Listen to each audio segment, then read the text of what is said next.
So YouTube is partnering up with UMG to remaster hundreds of the most iconic songs ever made. Does my breath smell bad? This has me asking myself two questions. One, is this not an apparent conflict of interests of sorts? And two, what impact is this going to have on existing copyright? Let's vlog this. What are you looking at?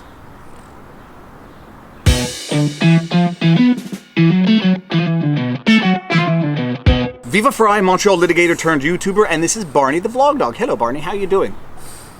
Okay, get out of here. So this is the big news. YouTube is partnering up with UMG to remaster hundreds of the most iconic songs ever made so that they look better and fit the format of YouTube a little better, because a lot of these videos were shot, some of them on VHS, in different formats, so that they don't necessarily translate into an enjoyable viewing experience on YouTube. They can either be glitchy, have like, what's the word I'm looking for? Pixelation. They can be pixelated, grainy, they can have like those burn marks, they can not fit the actual YouTube format of 16:9, I believe it is, so you might have black bars on the side, or it might be stretched and deformed from the original formatting so that it looks like, I don't know, wider, or the people look longer or thinner, whatever. You know what I mean. They are remastering some of the most iconic music videos of all time, and YouTube is partnering up with them to do this. So what's the problem with all of this? UMG might be among the higher ranking of copyright claim abusers on the internet. Now, full disclosure, I have never had a video claimed by UMG. I've had one claimed by TMZ and Warner Brothers. I've had one claimed by the video licensing agency that was licensing my own video, but that was purely a mistake that was rectified the same day. It was kind of funny and a learning experience for everybody. Nothing funnier than getting a copy strike for one of your own videos on YouTube, but whatever. So I have never had my personal run-ins with UMG, but I have read the horror stories on the internet. People getting claimed left, right, and center for using 30 seconds of a song, 10 seconds of a song, 2 seconds of a song. Some people allegedly getting copy striked because they said the lyrics to a song in their video. And the content creator can file a dispute, and what happens then? The claimant will look over their copyright claim and decide whether or not they want to maintain their copyright claim. And this is sort of like asking that lawyer whether or not he wants to reconsider his objection. I'd ask you to reconsider your instruction and allow Mr. Tay to answer this very simple fundamental question.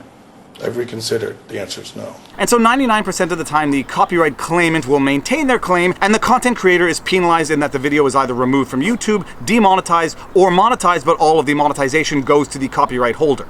And so YouTube, the content creating platform that put the U back in YouTube, is partnering with a multi-billion-dollar multinational corporation that has a bad history of excessive copyright claims on the very platform that was created for the content creators, the U in YouTube. A lot of content creators see this as a thumb in the nose. Is that the expression? A thumb in the face? But above and beyond the optics of this, it has me asking myself questions of conflict of interest and what impact remastering these videos might actually have on existing copyright. Let's start with the issue of conflict of interests. Conflict of interest is a term that gets thrown around a lot, especially in law, politics, the legal system, anything where ethics is involved. And what it basically means is someone's interests.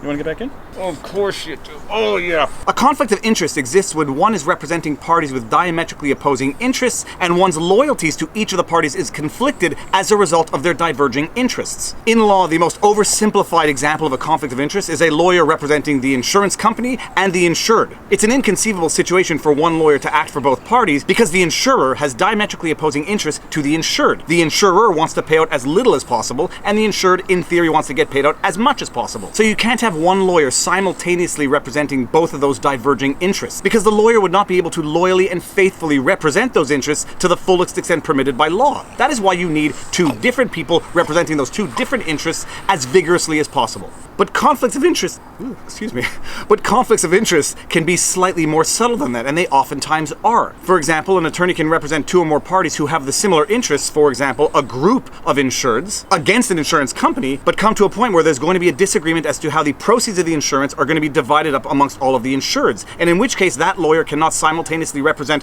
all of the interests of all of the insureds in terms of divvying up that money, because all of the insureds are going to have different interests as to how much they want out of the amount paid by the insurance company. And as an attorney, the concept of conflict of interest is even broader in that one cannot act against a former client, One cannot act against a former client who may have divulged information to the lawyer in the context of a solicitor-client relationship, because that lawyer could then profit from that information that was divulged to them in confidence to use it against them in the future. That also is a conflict of interest. Not necessarily punctual to one specific issue, but if you have information on a client that you only obtained by virtue of your solicitor-client relationship that you can then use against them in the future in case someone else had diverging interests against them, that is a conflict of interest in which an attorney is not permitted to act. And in the grand scheme of the rat race that is the practice of commercial litigation, it's a line that some lawyers fudge sometimes. They say, yeah, oh yeah, I used to represent that person in the past, but I have no material information about that person as relates to this current file where I now want to act against them for and on behalf of a client who just approached me for a file. And it's a line that can be blurred as much as a lawyer who wants to walk it wants to blur it. But above and beyond these sort of clear-cut legal conflicts of interest, we have what we refer to as business conflicts of interest. And those business conflicts of interest, at least in the practice of law and business at large, can be even more determinate than actual conflicts of interest. Even in the absence of an actual legal conflict of interest, does a lawyer want to take a small file against a big company that they have been courting as a client, knowing that by acting against a prospective client that they have been courting, they might ruin that business relationship by taking on a smaller file? In business, this business conflict of interest generally comes when a company or an entity has to decide how to treat its respective clients. And oftentimes...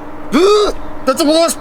Okay, sorry, getting back. And oftentimes one will notice that the treatment of respective clients generally tends to vary depending on how much business those particular clients bring in. Which brings us full circle back to what some people might perceive to be a business conflict of interest in YouTube partnering up with UMG, arguably one of the biggest copyright claim abusers on the platform, while simultaneously purporting to be acting in the best interest of their content creators at large. And the potential for business conflict of interest is apparent. How is YouTube going to treat copyright claims made by UMG against its creators? How might YouTube sanction copyright claim abuse by UMG? Would they even dare sanction potential copyright claim abuse by UMG, a billion-dollar multinational corporation with whom they've just partnered up for an amazing business opportunity? Content creators on the platform have been complaining for years about rampant copyright abuse by copyright holders, in particular UMG. Mr. Beast apparently had his issues with UMG, PewDiePie apparently had his issues with UMG. A ton of content creators have had their issues with this billion-dollar multinational corporation with whom YouTube has just announced this beautiful partnership to remaster the most iconic music videos of all time. And above and beyond the risk of an actual legal conflict of interest, above and beyond the risk of an apparent business conflict of interest, one has to worry about the optics of the entire situation, the appearance of any sort of conflict of interest. Does this partnership make YouTube look like it is working with content creators to resolve existing copyright claim problems, or does it look like YouTube is picking sides, and picking sides in a manner that one might suspect is financially motivated? Oh, and by the way, I apologize for that. I asked my wife if it was big. She said, that's nothing. Then my daughter comes up and she says, ooh, that's gigantic. No, ginormous. She said ginormous. All right, moving on. But above and beyond all of these questions of conflict of interest, etc., which are purely speculative to some extent, I asked myself, might there be another reason, and dare I say a nefarious and economic reason, for which UMG and YouTube would want to dedicate substantial resources in order to remaster these most iconic videos and presumably remaster as many as possible? And I asked myself, is it possible that in remastering these iconic videos, it has an impact on existing copyright? Might copyright begin anew as of the date of remastering because of the effect of remastering of the original copyrighted work? And lo and behold, it is in fact a question that had been dealt with by the courts. There was in fact a decision, ABS Entertainment versus the CBS Corporation, in which the initial ruling was that by digitally remastering an existing work, it constituted a derivative work that was therefore protected by copyright law. Now the details of the decision are a little complicated because it relates to pre-1972 audio recordings, which were not protected by the Copyright Act until 1972, but even as of 1972, when audio recordings were in fact protected by the Copyright Act, the Copyright Act only applied to audio recordings as of 1972 going forward. And the question in law was whether or not CBS, who was airing pre-1972 ABS audio recordings, had to pay the royalties and whatever was required under the law for those recordings. And the question that came up in that lawsuit was whether or not by digitally remastering an audio recording, did it constitute a derivative work that was itself protected by the Copyright Act? And the initial ruling was that yes, a digitally remastered work does in fact constitute a derivative work that is protected by the Copyright Act, although this decision was overturned by the Court of Appeal. But even in overturning that decision and concluding that digitally remastering a work does not constitute a derivative work because it's not sufficiently different than the original, even in that ruling, the Court of Appeal left something of an ambiguity or a small crack in the window as to whether or not digitally remastering a work, if it requires enough originality, modification to the original, might constitute a derivative work that benefits from copyright protection. protection. And in its decision, the Court of Appeal writes as follows: "It should be evident that a remastered sound recording is not eligible for independent copyright protection as a derivative work unless its essential character and identity reflect a level of independent sound recording authorship that makes it a variation distinguishable from the underlying work. A digitally remastered sound recording made as a copy of the original analog sound recording will rarely exhibit the necessary originality to qualify for independent copyright protection." Now, maybe it's a question of my own ignorance, or maybe it's a question of my own hyperactive imagination, but it seems to me that the words like rarely admit of a possibility that sometimes a remastered work will be sufficiently original or require sufficient artistic interpretation to qualify for original copyright protection as a derivative work. And applying it to the case at hand, who knows what UMG might ultimately argue as to whether or not these digitally remastered iconic songs are sufficiently artistic, sufficiently original, sufficiently adapted from the original such that they constitute derivative works that are themselves protected by copyright. Maybe UMG is going to argue that the video formatting has changed, that the dimensions have changed, that the colors are changed, that the technology required to digitally remaster the videos is so unique and so specialized that the digitally remastered version has to qualify as a derivative work. Who knows? But it seems to me that even though the Court of Appeal reversed the initial decision that digitally remastered works do not constitute derivative works that are themselves protected by copyright, it seems that the window is open just a crack. And if the window is open just a crack, leave it to a legal dream team to take crowbars to pry the entire darn thing open. If you like this video and you like my content, be sure to like, share, subscribe, hit the notification bell, leave a comment, share my channel, and if you want to support the channel and you like the Vlog Dog shirts, link below. If you get one, be sure to take a picture and post it on social media so I can share it, retweet it, etc. And now you know your vlog. Peace out. Boom!